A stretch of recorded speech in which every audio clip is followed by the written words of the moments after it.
Good afternoon.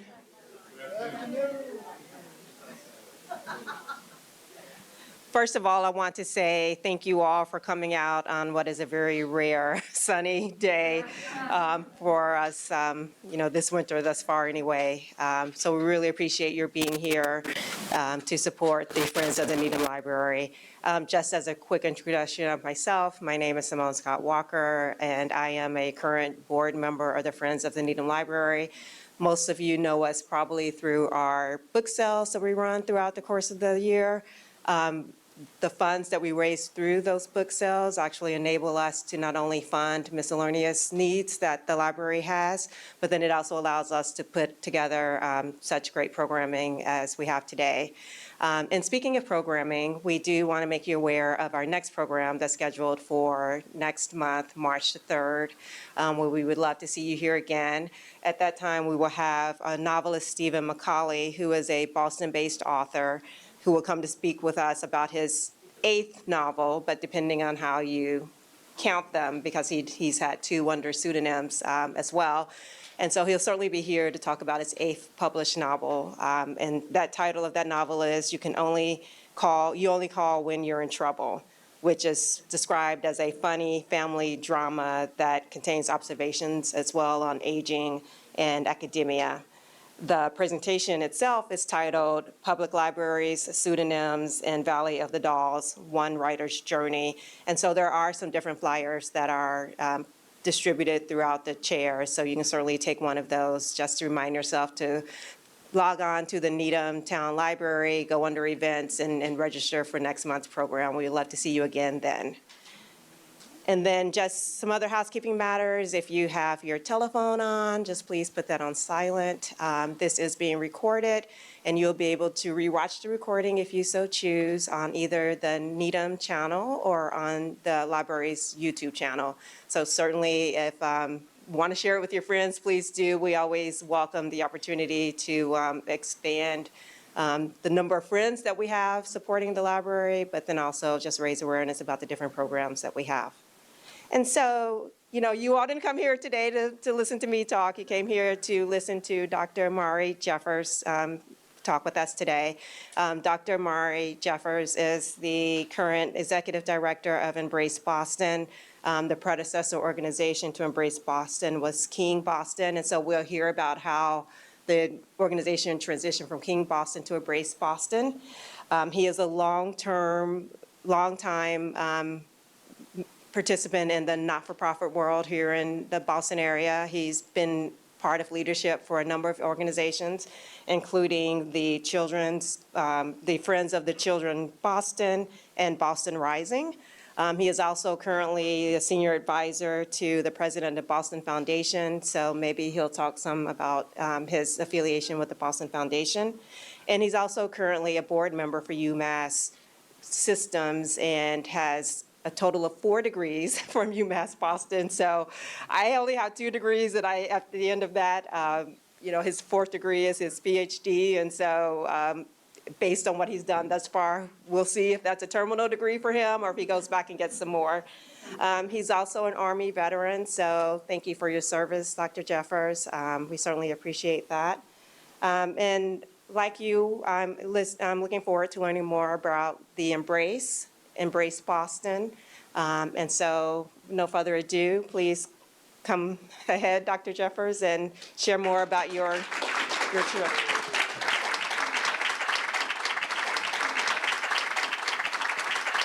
Can everyone hear me all right? I'm so excited to be here. Two more things I might add. I am in an alternative universe. I must have wanted to be a comedian, so I am probably going to tell a lot of dad jokes. And so I have an 18-year-old and a 20-year-old, and so I'm used to the dad joke cringe. And so if some of them don't land, give me that feedback, because I won't use them anymore. And I know I'm supposed to be up here doing a talk, but I figured it should be more of a conversation, if that's okay. And so, I think there will probably be a moment for some questions, and hopefully I'll have some good answers, and I might not. But it'll at least be an opportunity for us to think and really dialogue together. And so thank you for inviting me on the 4th day of Black History Month. It's exciting to be here in this important commemoration in this community. And I'm going to talk a little bit about what I do, but also talk about commemoration in general and the embrace. And so hopefully, let's maybe show of hands if you're able to do that. How many of you have seen the embrace? So just about everyone. And so hopefully there'll be some new insights from this conversation. And if I don't answer a question that you were wondering about in the process, please in the question and answer part, just ask, and I'm going to make something up. That was a joke. All right, see, it's already not landing. It's already not landing. And so I'm excited to talk about our work, and most of us have seen this already in person. Can everyone see this all right? Do we need to turn the lights down a little bit? No, it's okay? And so many people don't know that the Kings met here as college students in the 50s. I think if you were to ask most folks who are not from Massachusetts, they would say they met in Alabama or Mississippi or maybe even Atlanta. But they met here during as college students in the 50s. Mrs. King went to New England Conservatory. Dr. King went to Boston University. He was a young PhD student. They fell in love. They met here, like many college students.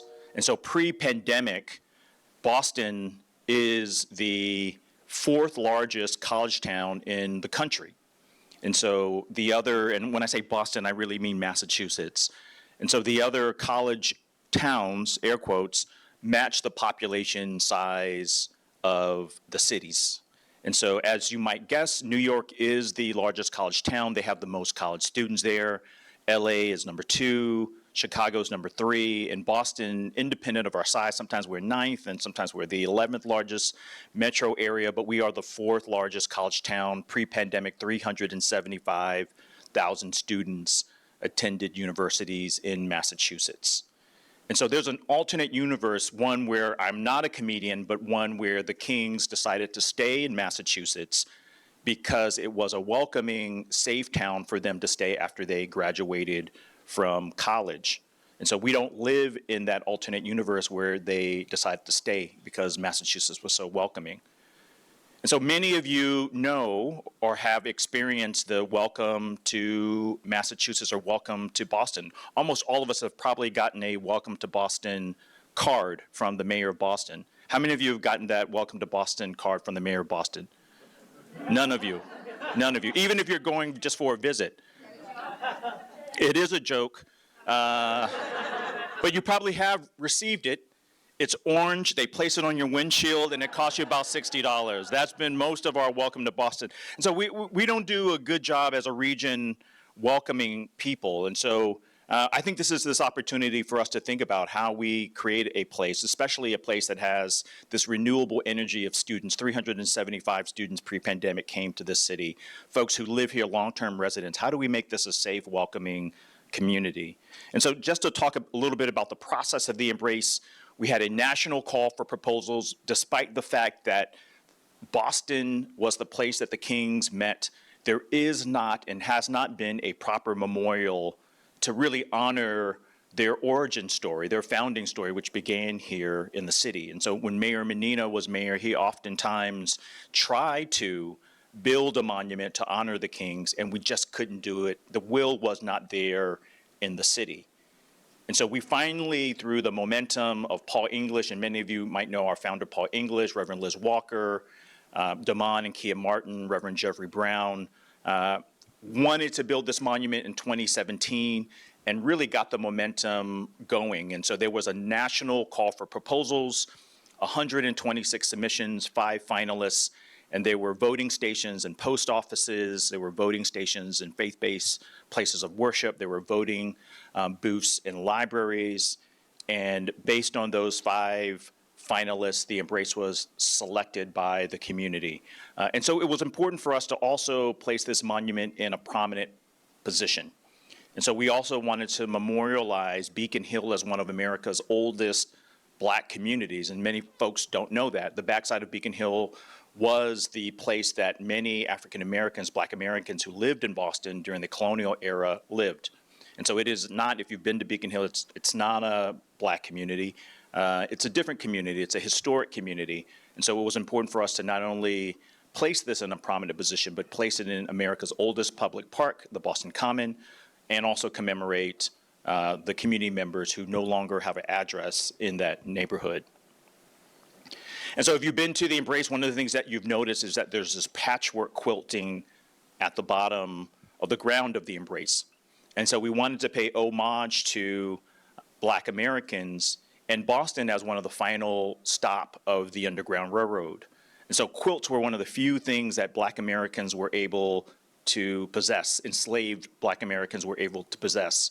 It was a communal process. Folks used scraps of paper and textiles and old clothes to create quilts. And so it was a communal process. It got passed down from one generation to another.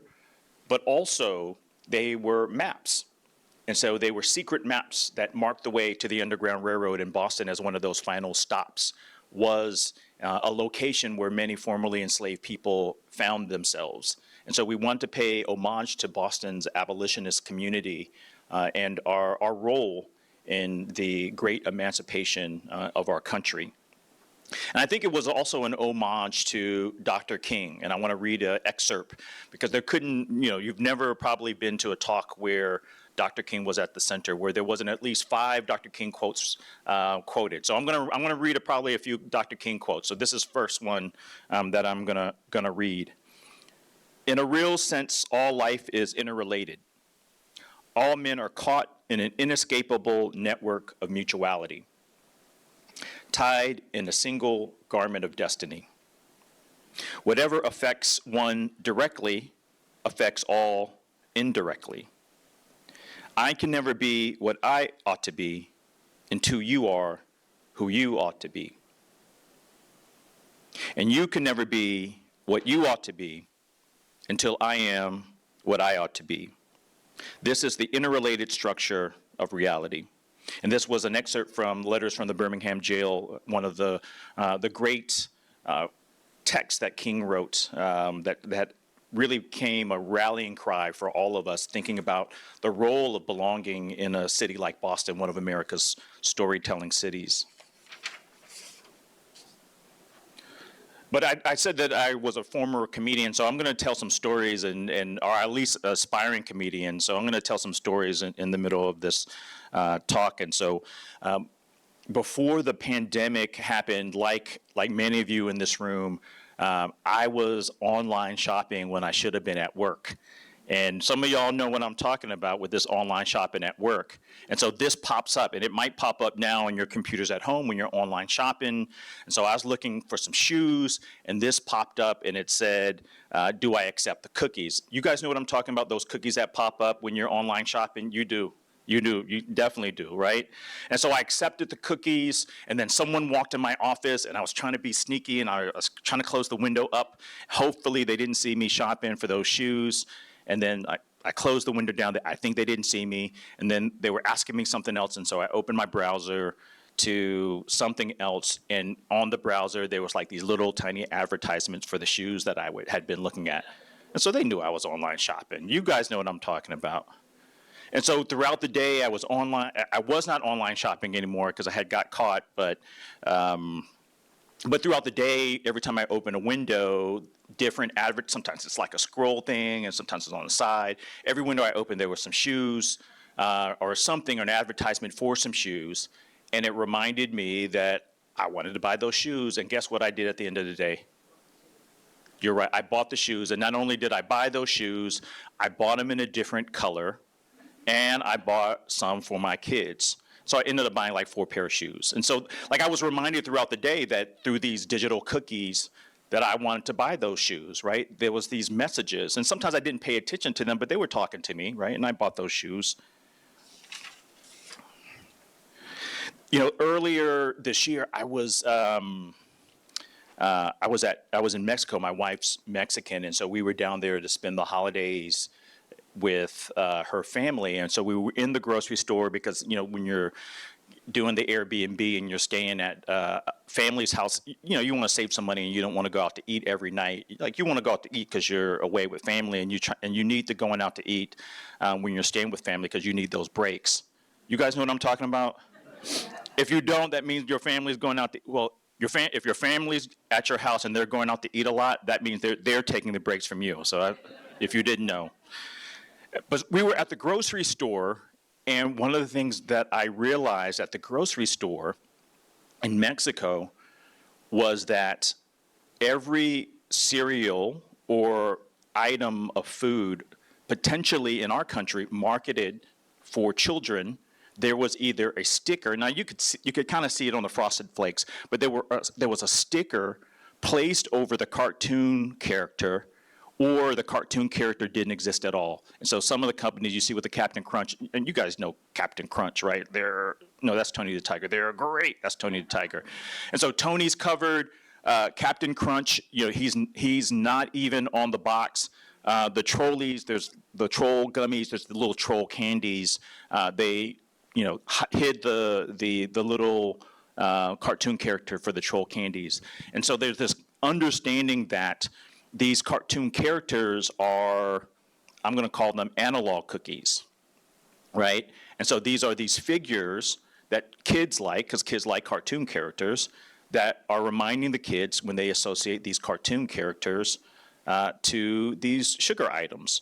And so these analog cookies remind kids that they are being told by these individuals that they should get these cartoon characters. And if you're a parent or a grandparent, you guys know what I'm talking about, because your kids are, they see these characters and they want you to buy these sugar cereals. And so these analog cookies, play a role in our modern society, because they remind young children through these analog cookies that not only do they want these things, that they want multiple of these things, and they want them in multiple colors.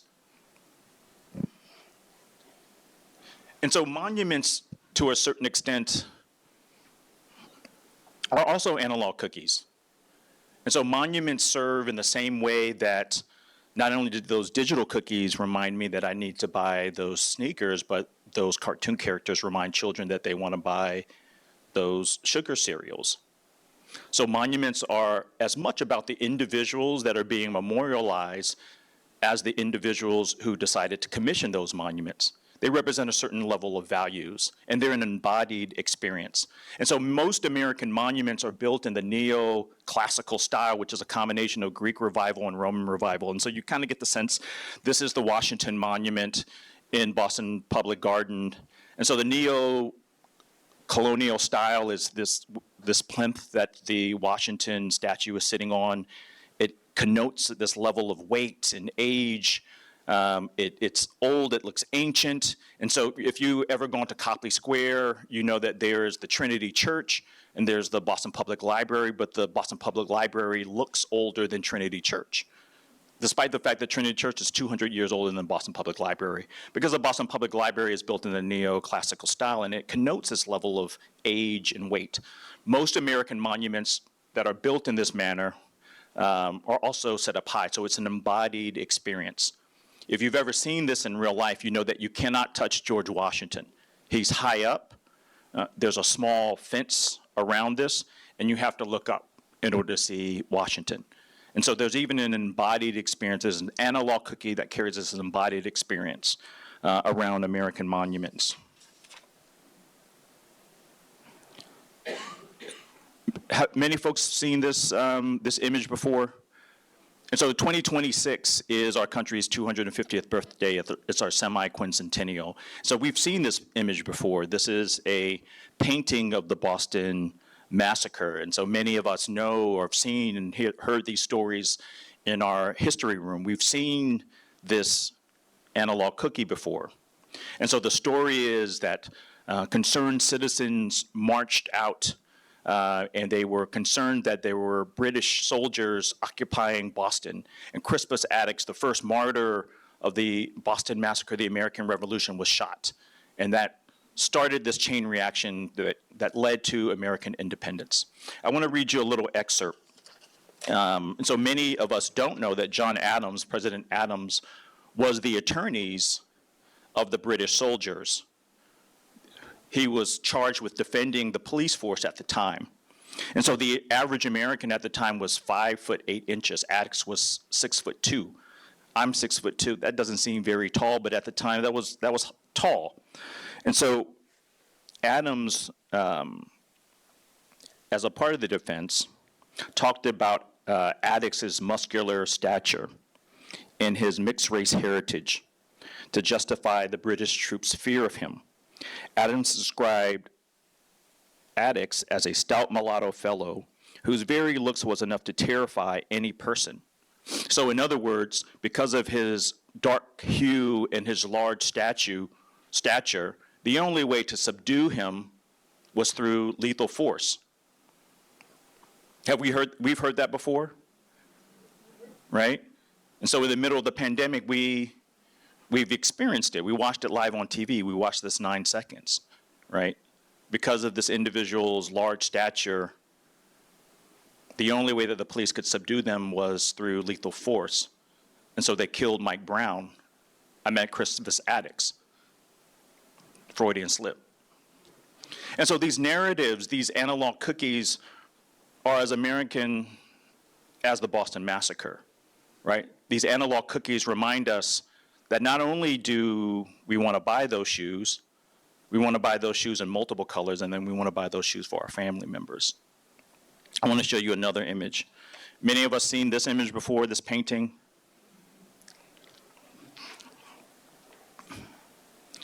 And so this painting is a commemoration of the first Thanksgiving, where an undescribed group of indigenous people welcomed a group of individuals who were escaping religious persecution.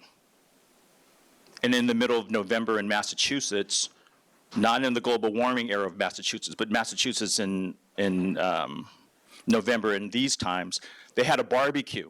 And they roasted a turkey during that barbecue, and they celebrated the first Thanksgiving. And so this analog cookie, this story of this unknown indigenous tribe, and we know it's either the Wampanoag or the Massachusetts or the Nipmuc people that live in that region. But in this story of the first Thanksgiving, we don't know the story of this unknown tribe. But what this really is, it's a analog cookie that talks about and frames our own thinking around manifest destiny, that the local people of the land welcomed the new arrivals with open arms and said, please come in, and matter of fact, we'll have a celebration for you, right? This is an analog cookie that we grew up with, right? We celebrate this. And I think if many of us talk to folks of indigenous background, they would talk about that this is not a story or a narrative that they grew up. It's quite a different narrative, and I think we understand that now in 2024. But this analog cookie that not only tells us that we want to buy the shoes, that we want to buy the shoes in multiple colors, and then we want to buy those shoes for our friends and family and loved ones.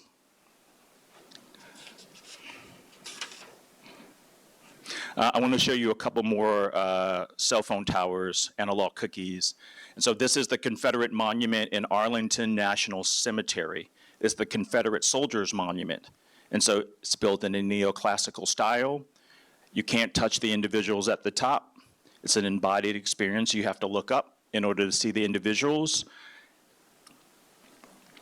And it's an analog cookie. It's a Confederate monument in Arlington National Cemetery. I want to show you another one. This is the now removed Lee statue in Richmond, Virginia. And you see in this bottom left-hand corner, just for scale, the individual down there. It's also built in a neoclassical style to connote a level of weight and age and presence. It's an embodied experience. You have to look up. You can't touch Lee. And it's as much as the values of Robert E. Lee as the individuals who erected it. So the Daughters of the American Confederacy erected 430 monuments between 1910 and 1930, long after the Civil War was ended. There's 741 Confederate monuments currently erected in our country. And so this is an analog cookie. This is not only about the individuals who, again, individuals who are being memorialized, but the individuals who erected the monument. It convinces you that you want to buy the shoes, that you want to buy the shoes in multiple colors, and that you want to buy those shoes for your friends and family. This is supposed to be a dialogue, and maybe I need to get more jokes because everybody's looking pretty serious. I'm gonna start telling a few jokes, but but this is shocking information, right? Because many of us don't know about architecture, and we don't know about monuments, and we don't know that the design of the monuments are as much as about creating an embodied experience that also shapes what we look up to, right? And so this is new knowledge. I know this is it's a lot to absorb right now. So just to give you a couple of facts before I go on to the next slide, because I'm going to do a quick survey. And so there are 723 live roadways honoring Confederates, 201 schools, 104 counties, 104 municipalities, 31 parks, 51 buildings, 22 holidays, 10 former military bases, 7 commemorative license plates, 6 bodies of water, 6 bridges that all commemorate Confederate leaders. They do the work of building these analog cookies. And so I spilled the beans, so you got a sneak peek. I'm gonna do a quick survey. Did anyone see that slide? You guys saw that slide? Quick survey. And I have some prizes. So I'm gonna ask some brave souls to help me out with this. And so if we had to guess who were the most, should I do a quick sneak peek one more time? If we had to guess who were the 50 most memorialized people in this country, would you say, and I'm going to give you answers and we're going to raise our hand to see what people think about this. The 50 most memorialized people in the country: A, Abraham Lincoln; B, George Washington; or C, Martin Luther King Jr. So A, Abraham Lincoln; B, George Washington; or C, Martin Luther King Jr. And so if you think it's A, Abraham Lincoln, raise your hand if you're able to. Okay, we got one person. All right, you're going to have to answer some of these questions. Some of you didn't do good on tests, and so you're waiting to see what other people say. I could tell. All right, so there's one. Any other Abe Lincolns? All right, George Washington, if you think George Washington. All right, so mostly everyone else. And so Martin Luther King Jr. So one Martin Luther King Jr. All right, can we get some brave souls? So I think you're the only Abraham Lincoln. Why did you say Abraham Lincoln? If you feel comfortable. Well, I think the Gettysburg Address is something that everybody can relate to. And it's hard to imagine in this day and age, though, that he was actually the head of the Republican Party. Yes, that was a good answer. Any brave soul who said George Washington want to? Yes. The colleges, the streets, the statues, the Washington slept here. There's just a lot of Washington around. Yes, that's true. Who said Martin Luther King? All right, I'm gonna do a little Oprah Winfrey, old school Oprah. Why? Well, he needed it more than the other ones, maybe. Sad thing is when people are assassinated, they're memorialized, and he's amazing, and we all want peace. Yes. Good answers. Can we give it up for them? And so I have some prizes. My colleague Nikisha is going to pass around some commemorative embrace coins. I should have said that. Maybe. But this is the 50 most memorialized individuals in our country. So if you said Abraham Lincoln, bum, ba-da-da, you are right. That's correct. So 193 monuments for Abraham Lincoln. George Washington is number 2 at 171. Christopher Columbus is number 3 at 149. So the Washingtons, that makes a lot of sense. I would have guessed George Washington. Martin Luther King is number 3 at number 4 with 86. But if you slide 2 places down at number 6, that is Robert E. Lee. So the 4th most memorialized person in our country is Robert E. Lee. And so let's play a little bit of monuments bingo. And so underneath George Washington is Stonewall Jackson. And so Stonewall Jackson is the 12th most memorialized person in their country. He's a Confederate general. The Stone Mountain in Georgia, is, if you remember that. Number 13 is Jefferson Davis. So the president of the Confederacy is the 13th most memorialized person in the country. And so if you look in the row where Martin Luther King is, go all the way down to the bottom at number 44. In 2024 language, we refer to this person as a domestic terrorist. That's Nathan Bedford Forrest, Confederate general and founder of the Ku Klux Klan, is the 44th most memorialized person in the country. If all of a sudden every single person in the United States were to disappear and space aliens had to do an anthropological study in the same way we do with ancient Egyptian and Mayan societies and had to tell the story of America, it would be the story of military battles, war, the subjugation of indigenous people, and proselytizers of hate. That would be the American story as told by monuments. Like on the verge of this 250th birthday of our country, what new monuments will we erect to tell the story of America for the next 250 years? I hope to God it's not this story, right? So we have an opportunity to tell new stories. To further illustrate the point, this is a heat map. I saw your hand. Sacagawea and Harriet Tubman. Oh, and Joan of Arc. So there's three women. Joan of Arc is there. And so in the places where that long list of Confederate monuments, those analog cookies are located are the same states that have banned books, banned women's reproductive rights, banned theories, educational theories, or educational knowledges. And so you see the places at the heat map that coincides with those states that we see on the news all the time.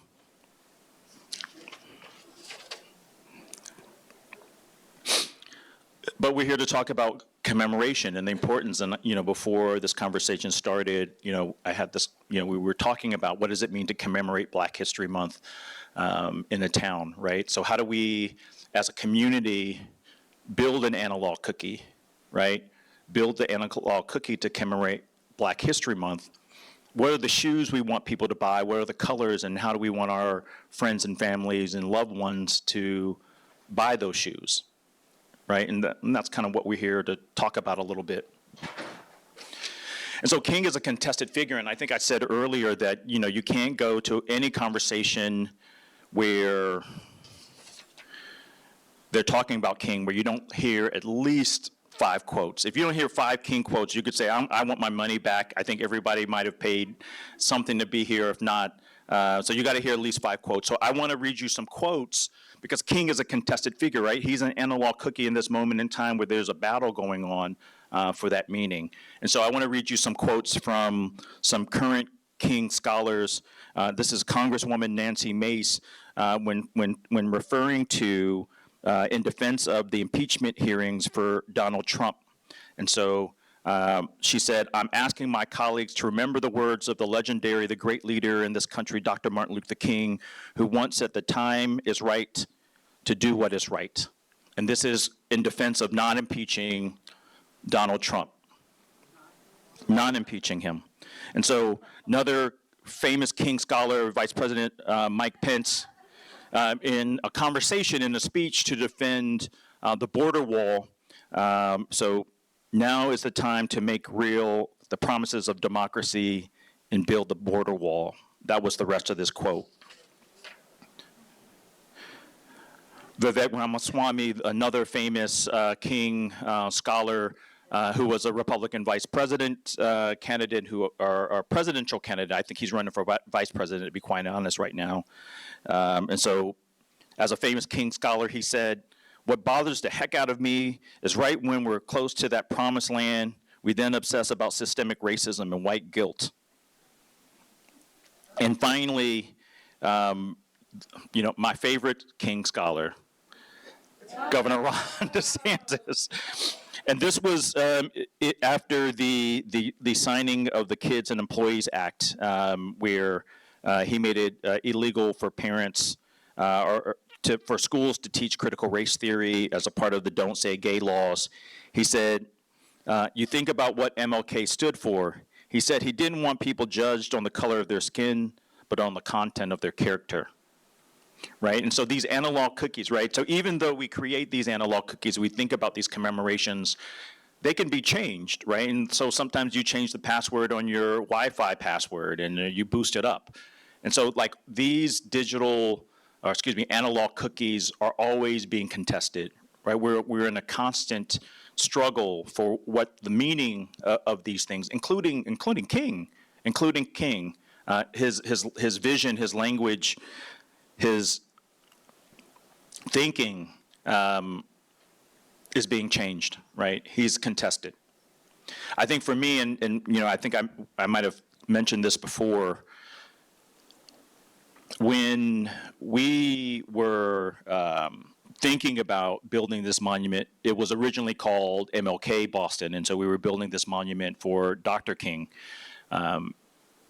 And you know, I've had the opportunity to hear probably at least 1,200 conversations about Dr. King, just really talking to people about what this monument would mean, where should we put it, why was it so important.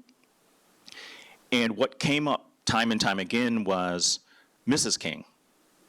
Mrs. King came up time and time again. I don't know about you, but before the pandemic, I had never used essential worker as a adjective or a noun to describe a person. Like I never put those two words. I mean, of course, obviously we've all used essential and we might have used worker, but not as adjective and a noun to describe anyone. And so I was born in 1973. Dr. King was assassinated. I know I look young.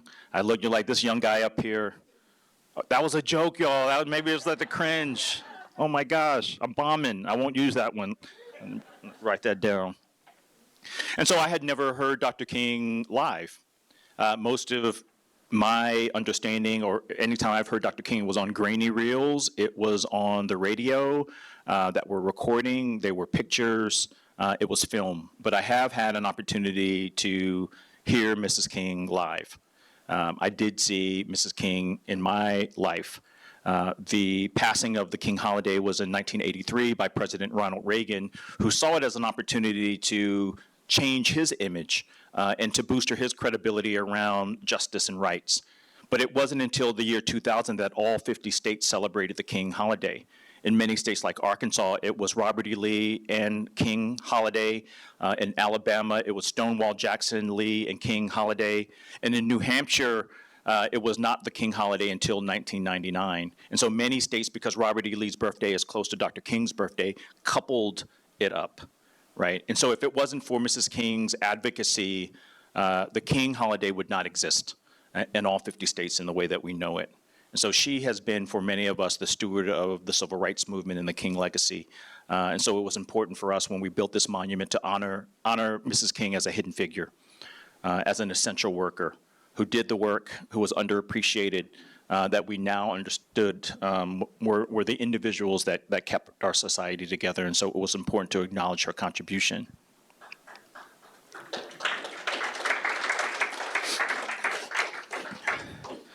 But I wanted to end this conversation before we open it up to questions. And so one of Dr. King's final speeches was the Hungry Club, the YMCA in Atlanta, where on May 10th, 1967, he talked about three evils. These three things became his mission. And so, you know, as we think about the contested nature of the King legacy today, I just want to reflect and leave us with three analog cookies when we think about King's legacy. And so King talked about three things that he wanted to fight for in the next stage had he not been assassinated. That was the evil of racism, the evil of poverty, and the evil of war. The evil of racism, the evil of poverty, and the evil of war. Oftentimes I leave here and they say, Imari, this is a lot of stuff. Like, I'm absorbing it. Thank you. It was great. But what can I do? I'm not going to be able to get involved in building a monument in my work, there's things that I do, but I do this other thing for a profession, or I do this other thing in my life. And so I ask people if there's one thing that we could all do is to make sure that we are surrounded by analog cookies of love. And so all of us probably have it handheld. We probably have hundreds of pictures in our phone, snapshots of people that we care about and that we love. I ask you to go to, I think there's a CVS right on Highland Street. I think their photo shop still works. Print out at least 5 of those pictures, put them in frames, and put them in the places that you spend most of your time, either your office, your home office, or your home. Surround yourself by analog cookies of love.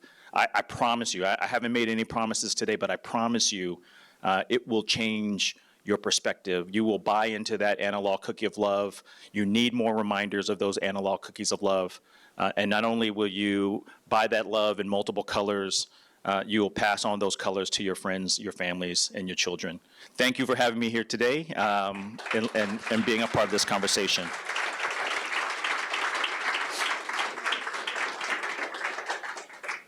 Thank you, Dr. Jeffers, for what is a very informative presentation. It definitely has me reflecting on the monuments that I have around in my life, so thank you for that. We'll now open it up to questions from the audience. If you just raise your hand, I can bring you the mic. Could you go back to the very first picture of Dr. King and Coretta Scott King embracing? There, that one right there. I was trying to couple those two, the actual statue of embrace and realizing that the embrace shows a headless couple. And then when I look at that, I can see the sort of relationship between the two. He's staring off into the distance and she's really focused on him. And it just made me think of the psychology of that and also how that then translated into a headless embrace on the part of the sculpture. I don't know if you got any, thoughts about that, but I was so struck by that photo, and then by the comparison with the actual statue. So. Yeah, this isn't the photo that the embrace was inspired by. This is just another photo. Because I think part of our image of Dr. King is what we've seen. And so everything that we think about Dr. King, we've been programmed to see it in that way. And so this is a picture of them at a rally. We never see pictures of Black love and their family. We always see pictures of Dr. King with the Bible doing a speech. And so that analog cookie is a part of how we've all been socialized to see this individual. And so I think the other thing that was important to us is we got to move away from this American narrative of great people monuments. Most of the American monuments, again, are built in this neo-colonial style, and they are mostly men standing on high plinths that we can't touch. And so the prompt for this monument wasn't, what is the most inspirational way that we can idol worship Dr. King standing on a plinth that we could touch? It was, how do we want to memorialize the King family? How do we want to memorialize Martin and Coretta? And so the important piece around it being arms, I think, Hank Willis Thomas, who is the artist that was chosen, is a photographer. And so when he looked at the photo of the embrace, the thing that struck him most, other than the individuals, was the value of love, of their embrace. And I think for me, as I was listening to many of these stories during the pandemic, of course, people were telling me King stories, but people were also telling me stories about missing the funeral of their best friend from high school, not being able to go to the wedding, and we were having these wacky weddings where they were doing drive-bys, and these people had to go between this time and this time, and they only had cake. Y'all remember this? I mean, it was like a couple years ago. Most people want to embrace their family members. And so the embrace is, we use the Kings as an excuse to build a monument, but the embrace is our memorial of survival. That's me embracing you. Or us embracing our loved ones. And so it's a symbol of us. And so it's not about the kings, but more about those values of belonging. And I think it was important that we as Americans move away from that narrative of monuments, like focus on the values, less about the individuals. The other thing, if you've gone to the Embrace, it is a conceptual piece. And so there is an app, and for folks who English is not their first language or hard of seeing, we invite people to use the app as well. And so it's a 4-dimensional experience. We want you to touch the monument. We want you to stand in the middle of a hug. If you've gone to the Embrace, you stood in the middle of the hug. So we want you to smell the patina as it ages. We want you to touch it, knock on it.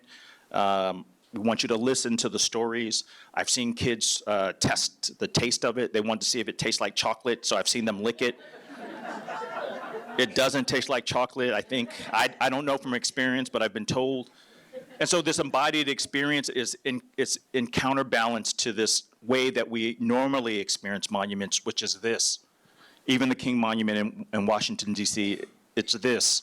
Or the Lincoln Memorial in Washington, D.C., it's this. You can't touch Lincoln. He's untouchable. None of us can touch him. So we're trained to even experience it in our bodies, and we don't realize it. And so this is contrary to the way in which the average American monument is built. And so this new movement around how we build monuments today the Embrace is one of the first waves of new American monuments. It's based on our values: belonging, love, embracing our loved ones. It's time-stamped. And so I think I gave you like a long answer to this short question.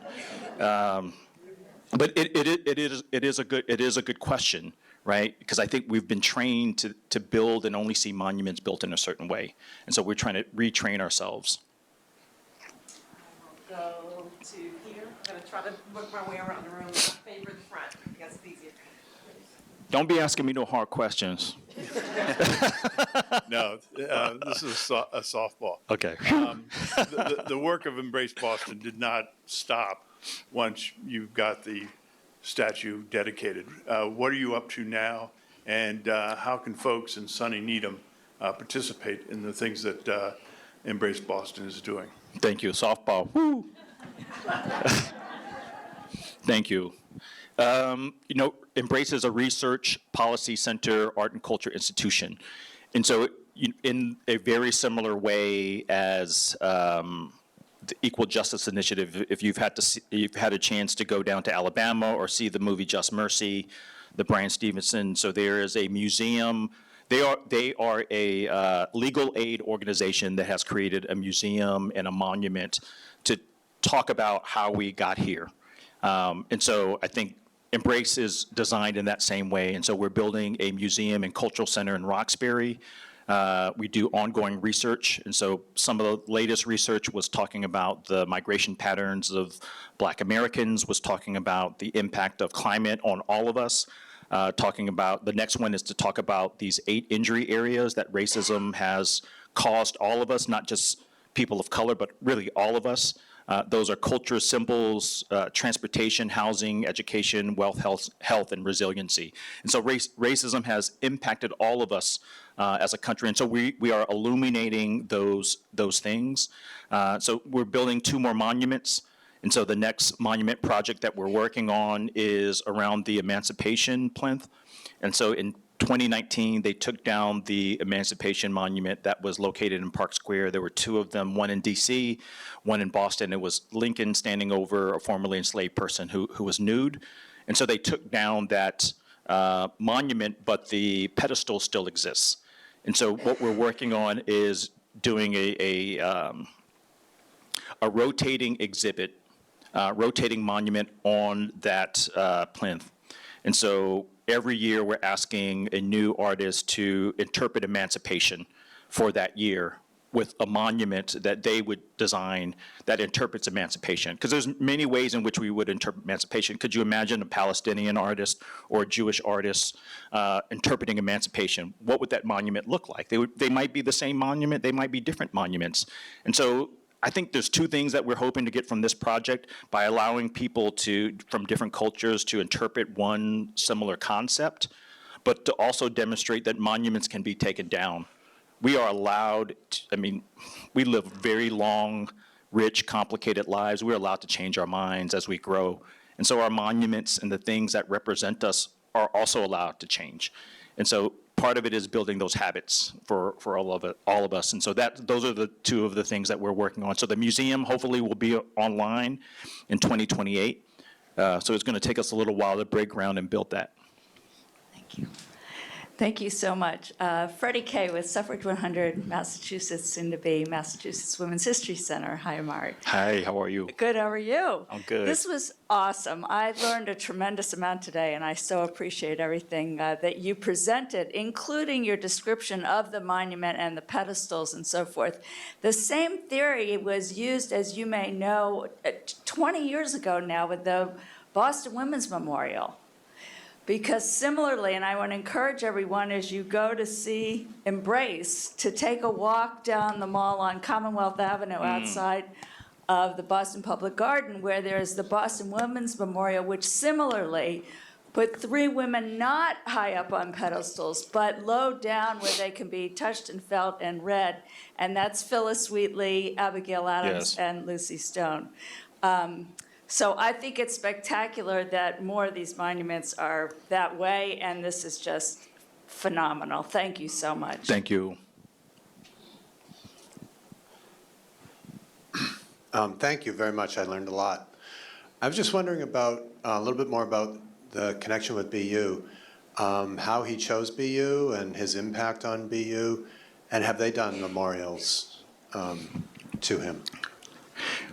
Right on the campus of BU, right on Com Ave, it's the monument that looks like doves flying in the air.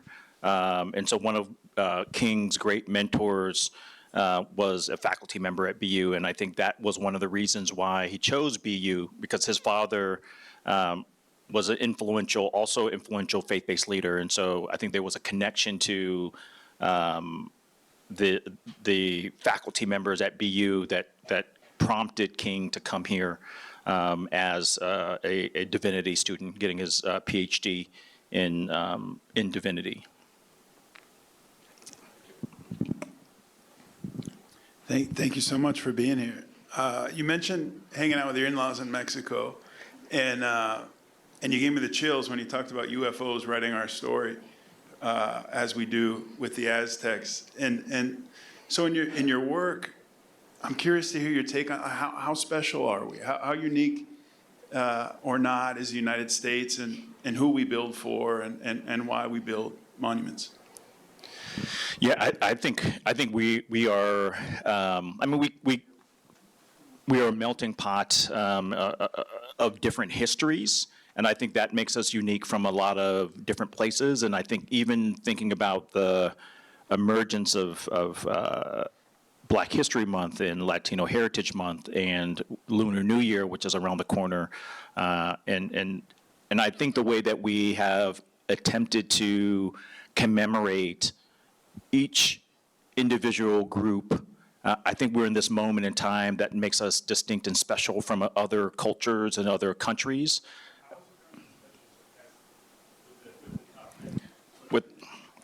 That's probably not unique with a lot of other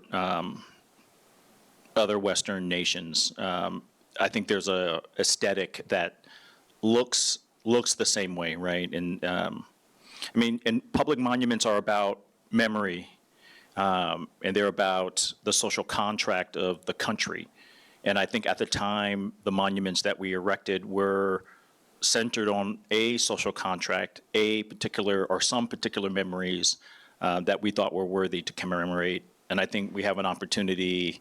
I think that makes us, this is what makes us unique. I think there is a movement in our country around interrogating what we memorialize that isn't happening in other places. Another organization that I admire is the Monuments Lab down in Philadelphia that have done extensive work around American monument narrative throughout the country.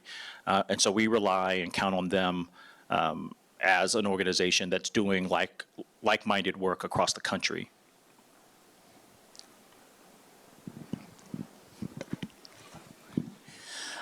When I visited the monument on Boston Common, I noticed the names of a number of community leaders were carved into the stone around the base of the monument. And I just wondered how you chose the names and what the rationale was. Yeah, thank you. Another softball. Phew. I actually think it's pretty difficult to choose who's living you're going to memorialize and not.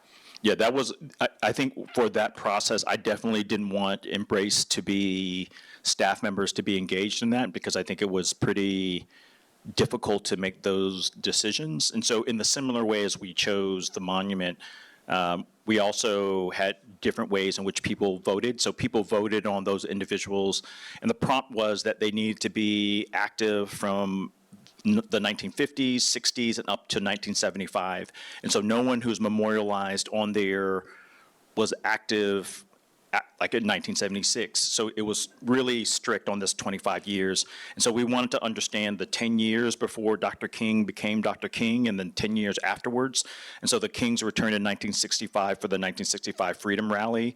And so some of those folks who were responsible for bringing the Kings back are memorialized there. But it was really through a community vote and a committee of folks who had to go through this painstaking effort of vetting folks. And so there are 45% of the 69 names are women, 2 people are Jewish, 1 person is white, 3 people are indigenous, 3 people are Asian, 4 folks who are Latinx. And so I thought we thought it was also important to talk about that even the civil rights movement in Boston was a multicultural movement of diverse people. It wasn't just one group of individuals who was doing this work. And so in Boston, and maybe if we're in Alabama, it might be 1 group of folks or even 2, but in Boston, it was pretty multicultural, and I think that was important to us to also talk about that this monument is not just about the Kings. Another feature of the monument, and you really can't see it from this angle, is that from the top view, the arms look like Irish love knots. And so if you know about Irish love knots, they're basically knots that demonstrate love and the amount of people that you love. And so we wanted to also have an homage to Boston's Irish American community by including their contribution to our city and who we are as a community. And so the app is in 4 languages, and so it's designed for folks who are hard of seeing. It's in Mandarin, it's in Haitian Creole, it's in Spanish. There are divots on the ground for folks who are blind so that they have an opportunity to not crash their head on it. There are 3 gateway markers with a QR code, and so if you know people who are blind or hard of seeing, sometimes they have to see things through models, and so there are models on the gateway markers for folks to see it with their hands before they go there. The signs are at wheelchair accessible height, so that if you see them, they're going to be pretty low, or they're also forward facing. This is the most accessible monument in the country. It's the 2nd largest American-made bronze statue in the country as well. And so we made sure that, especially during the pandemic, that folks in our country got jobs. And so the money that we spent to build this went to American refineries in Walla Walla, Washington, and in Wisconsin. And so it's American stone, American bronze, accessible in multiple languages. And so every time I think we, as a community or as a people, or people got involved and say, hey, what's one more thing that you could do to make this accessible? What's one more thing? We attempted to do that. And so even if you got to see it and you notice the names at the bottom of the plaza, or the Coretta Scott King quote in the end, the font is called Martin font. And so it looks like the signs that were made in the 50s and 60s in a lot of civil rights rallies by a Black creator who created that font. And so we tried to incorporate as many diverse voices in the economics behind the monument as well.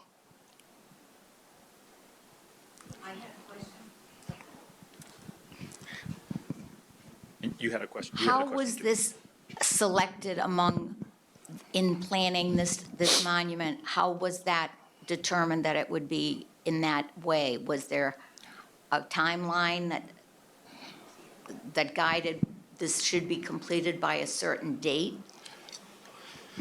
Yeah, after we did the call for proposals and the community vote, and the Embrace was the one that was selected, like truly through popular vote. And remember, it was in some of the renderings and even in the vote, it was shiny, similar to Cloudgate, the Chicago bean. You've seen the bean in Chicago, that shiny thing that's it's called Cloudgate. I think part of the change of this to this bronze patina was because, one, it costs $5 million to shine Cloudgate, and we didn't have $5 million shining money in our work. And I think it needed to be in relationship with the other monuments in Boston Common. And so it doesn't look like Boston, but it looks like Boston. So Boston's aesthetic is old, it's a darker bronze, and this would survive the cold winters because of the patina. And so we wanted it to be in relationship with every other color of the monuments in Boston Common. And I think I think our timeline was limited to the pandemic. And so there was a lot of setbacks because people, the stonemasons and the refiners of the bronze couldn't get together. And so, if you also remember, there was a shortage of stone and bronze and construction materials during the pandemic. And so when we started, the monument was going to cost about $5 million. When it ended, it was closer to $10 million because the cost of labor and materials had doubled during the pandemic. And so I think that was also a limiting factor in the completion. So the cost went up, it doubled, and the availability of those materials. And there are 10 industrial 3D printers in our country. We used 8, and so we had to wait our turn to use the 3D printers. And so this was 4,400 small pieces that were 3D printed and then almost like a Lego session glued together. Welded. You could tell I'm not a welder. So they were welded together. And so I think it took time to replicate the 3D pieces and to wait our turn to use the pieces. And so I think that was also a factor of the time. But I've heard, as far as monument goes, this has been short because we started in 2017 and we were able to unveil it in 2022. So that's kind of short, I think, as far as monuments go. Yes. Yes, hi. I'm just wondering if there are other examples yet of this new concept of much more accessible, touchable monuments around the country yet that you could point us to? Can I just mention, I'll coattail that. Right here in Boston, at Chinatown, I just saw it on the tube, there's an octogenarian sculptor, Chinese, who has put 4 sculptures around the Chinatown area, and he's making 4 more.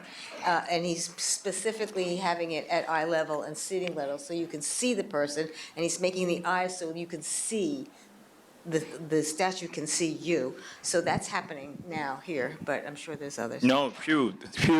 No, I was going to say the most recent one at the ICA, there was an exhibit a few months ago. Simone Lee was here.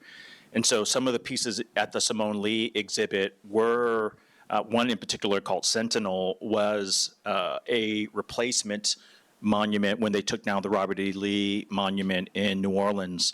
And so a lot of those monuments are also not permanent. So the plinth is there, they put something there temporarily, and they've been floating around. And so I think with the Emancipation Monument, that's our intention, is that once we take that monument down, we hope to then lend it to other places that could use different floating monuments. And so they move around. Hank Willis-Thomas also has this other piece that looks like an Afro pick.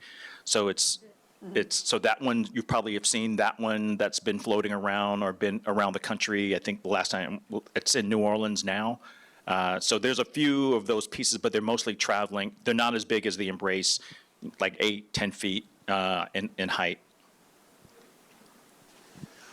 This is such a non-traditional design, really breakthrough.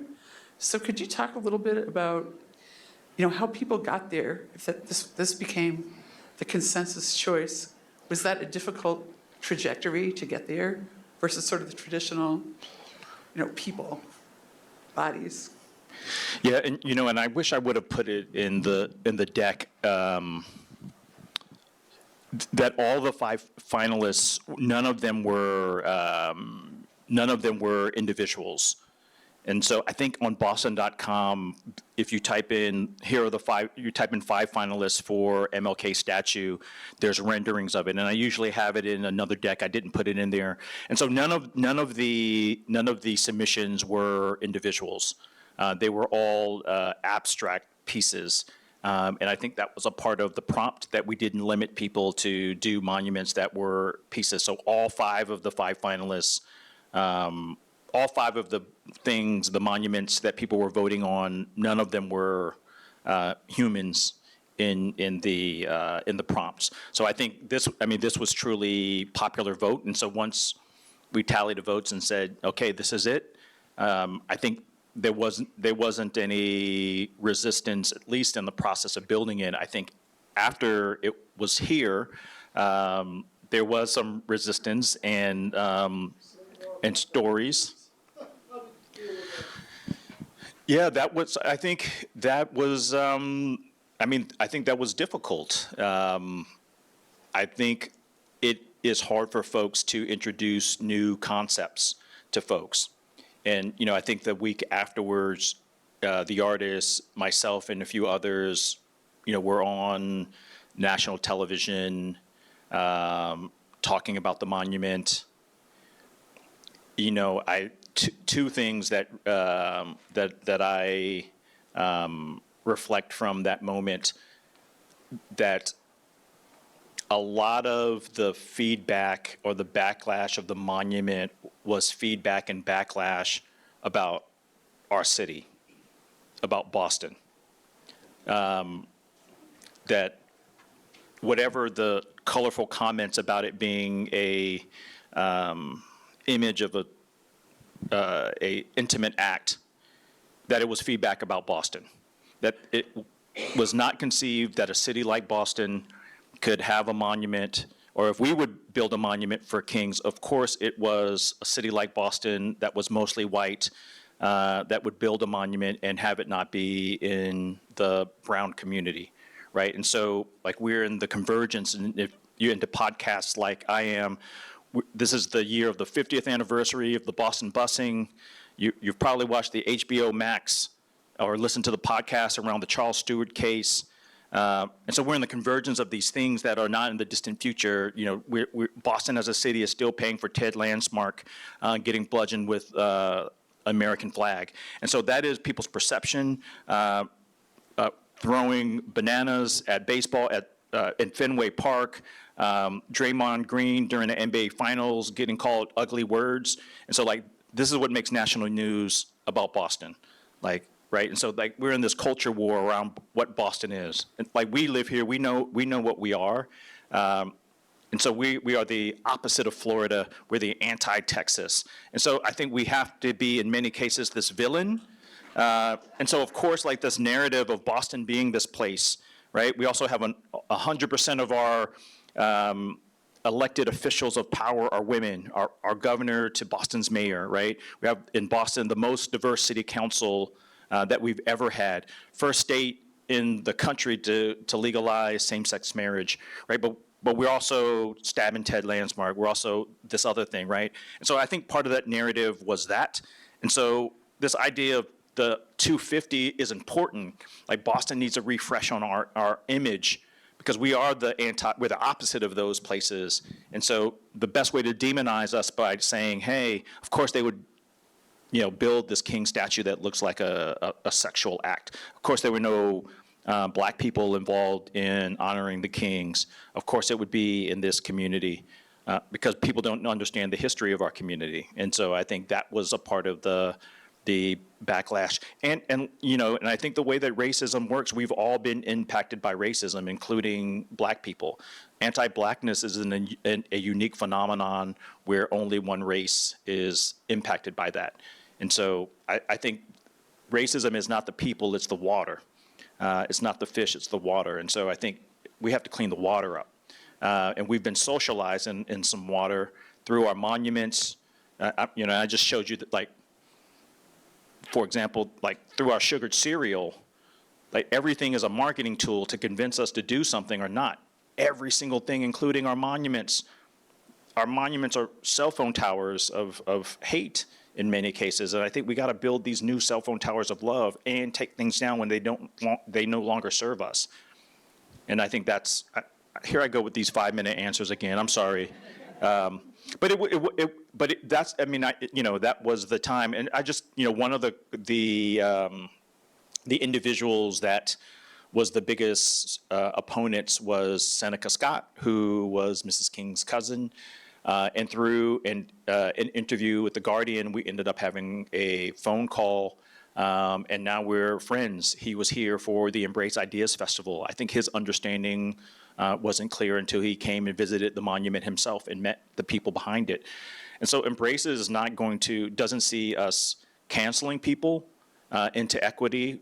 We see ourselves as concierges of this work. And so you gotta hold the door open, the door that's closest to the individual. Like, we cannot cancel everyone into love, not possible. And so I don't know if I answered that question.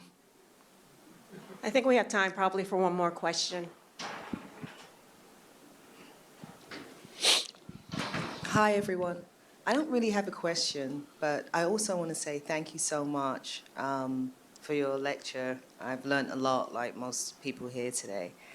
And I just want to say that I live in the town of Dedham. I'm also from England, London, so I have a different exposure as a Black person or a maroon indigenous person, or however you want to label me. I come from a different exposure. And so I live in the town of Dedham, and I just went to Trader Joe's as normal and decided to stop into the library to get DVDs. I'm a little old-fashioned. I don't stream or anything like that. We won't judge. And I choose what I want to watch, and I choose what I listen to. So I don't watch TV, period, more than a decade. And I choose what I want to listen to. So today I felt like, it was a quiet day, beautiful day, and I wanted to get some DVDs. So I came here to get DVDs, and while I was looking at these DVDs, this lady sitting to my right stood up and said, "Are you really doing this? Like, getting DVDs? Like, in 2024? So I said, yeah. I said, I control what I watch and what I listen to. And she sort of squinted and looked and said, oh, all right. So we had a little natter, and I said to her, mind you, she didn't want a nat, she wanted to read her book. So she said, look, I'd love to listen to you, but I've got to read my book. So I said, okay. So I said to her, I think I've chosen enough DVDs and stuff. And then I said to her, you seem to have a very nice character about you. And she said, well, I guess so, yeah. So, coming towards the end, I decided to check out, and she said to me, why don't you, she goes, I'm going to do my lecture now. And I said, all right. And I said, well, what are you talking about? And she says, right here, why don't you come? Oh, come. And I said, oh, I don't know about anything about that. I'm looking to leave. And then she said, no. She says, you have to sign up for it, but I know the people here. She says, nah, come and listen to this. So I said, all right. So I tagged along with her, So she got me in, and I was amazed. I figured, all these white folks here and everything, and I looked to see the rest of the black folks, and I think I saw one over there and one back there, and I kept it to myself, and then I saw this lady here, and then all of a sudden, she turns around and she says, yeah, there's black people here. She says, look, just turn around and look, there's black people here. So I said, all right. She says, yeah, I think there's about 3 of them here too. So I said, okay. So I looked and I started counting, and I says, no, she's made a mistake. There's like 4 of us here, 5. So, I just want to say, I've been living in the United States, in Massachusetts, Boston, for 24 years. And I can honestly say I haven't done much of Black History Month.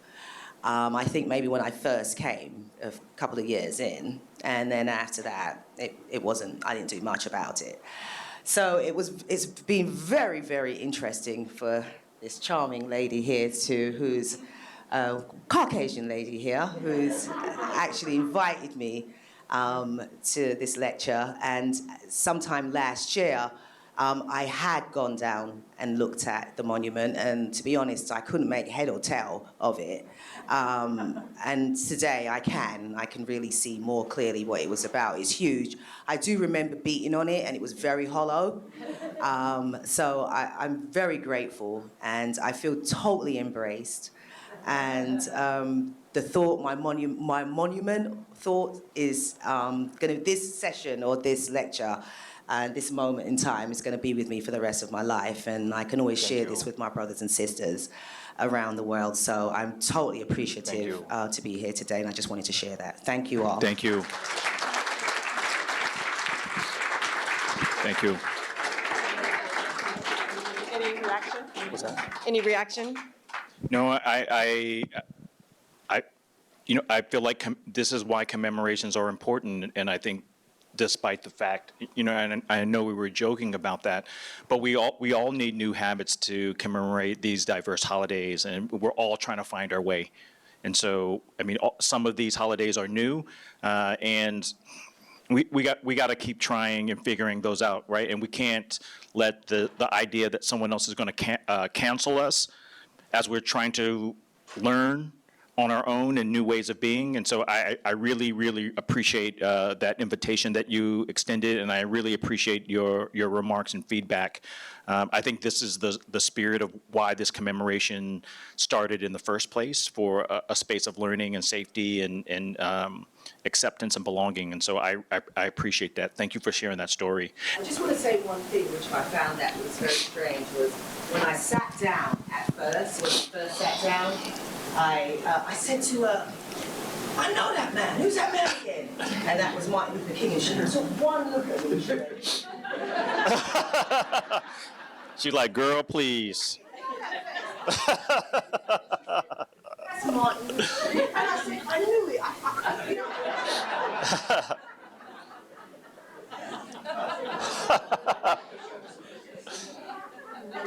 So in closing, I've always known him as Imari, and I've been told that I've been mispronouncing his name when I introduced you. So in closing, Imari, I will allow you to give the correct pronunciation of your name, and then we'll close it out.